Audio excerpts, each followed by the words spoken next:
다음 키워드는 홍남기의 봄입니다. 지난달 취업자 수가 13개월 만에 증가 전환한 것으로 나타났습니다. 박사님, 홍남기 부총리가 이에 대해서 민간 일자리 상황이 개선되고 또 회복세라면서 굉장히 긍정적인 평가를 내놨는데요. 박사님께서는 어떻게 보셨습니까? 네, 일단 홍남기 부총리의 표현대로 우리나라의 고용 지표가 플러스로 돌아섰다. 상당히 다행스러운 일이죠. 3월 달에 취업자가 31만 4천 명 늘어났거든요. 지난해 3월 달부터 계속 취업자가 매달 줄어왔습니다. 그러다가 이제 취업자가 늘어났다. 이건 참 한빛의 희망을 주는 그런 큰 서광과 같은 반가운 뉴스죠. 그런데 문제는 이 통계를 자세히 보면요.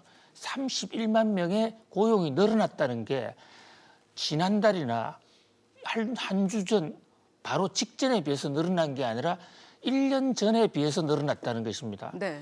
통계 기법상 어쩔 수 없는 측면이 있는데 그러다 보니까 1년 전 기저효과가 나오는 거죠. 바로 1년 전인 2020년 3월 달 같은 경우에는 코로나 팬데믹이 본격적으로 확산이 되면서 고용이 대폭 줄은 상태거든요. 네. 그 상태에 비교하다 보니까 고용이 늘어난 것으로 보이는 이런 착시 현상이 나타나는 거예요. 그리고 또 그 고용이 늘었다 하더라도 그 고용을 보면 대부분 정부가 재정을 지출해서 주는 아르바이트라든지 이런 일시적인 고용이 크게 늘어나고 있다. 이런 면에서 고용이 늘긴 했으나 아직은 이 근본적인 해결책은 아니다.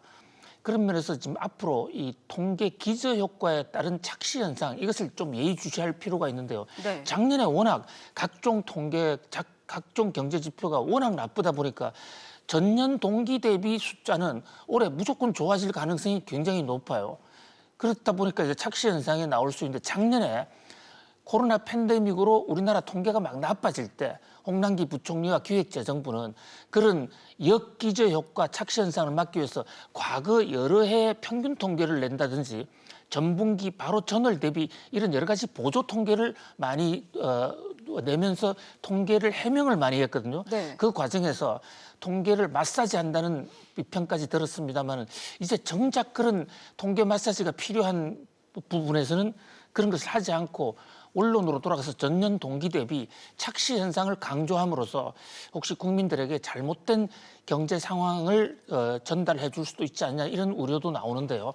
아무튼 통계가 모든 것을 얘기를 하지 못하기 때문에 입체적으로 종합적으로 국민들에게 소상한 현 상황을 설명해 주는 그런 노력이 있어야 될 것으로 보입니다. 네, 4월 15일 목요일입니다. 오늘의 마지막 키워드까지 함께 보시죠.